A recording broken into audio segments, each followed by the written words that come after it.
بسم اللہ الرحمن الرحیم۔ مد کی ایک اور قسم ہے جسے کہتے ہیں مد عارض۔ عارض عارضی سے بنا ہے، یعنی غیر مستقل۔ یہاں پر مستقل مد نہیں تھی، لیکن یہاں پر مد بنا دی جائے گی اگر سکون کیا جائے گا تو، اگر وقف کیا جائے گا تو یہاں پر مد بن جائے گی۔ جہاں جہاں بھی وقف ہوتا ہے، اگر آخری حرف سے پہلے مد اصلی ہو، یعنی الف مدہ، واو مدہ، یا مدہ، قائم مقام الف مدہ، قائم مقام واو مدہ، قائم مقام یا مدہ، تو اس پر وقف بھی ہم کریں تو اس صورت میں پھر مد عارض بن جائے گی۔ اور اس کا انداز یہ ہوگا کہ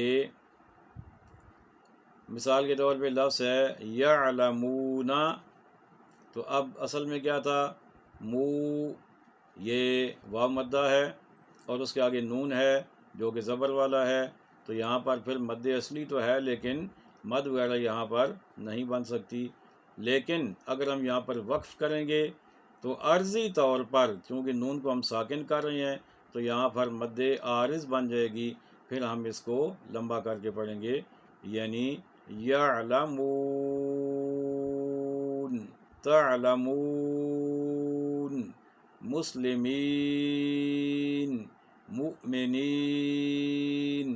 یہ ساری اس کی مثالیں ہیں۔ مد عارض کی مقدار 1، 2 یا 3 الف کی مقدار ہے، یعنی ان میں سے جس طرح بھی آپ چاہیں اس کو لمبا کر لیں۔ 1 الف کی مقدار کریں، 2 الف کی مقدار کریں یا 3 الف کی مقدار، جیسے آپ کا جی چاہے۔ اللہ تعالی ہمیں قرآن مجید کو سمجھ کر اور درست انداز میں پڑھنے کی توفیق عطا فرمائے۔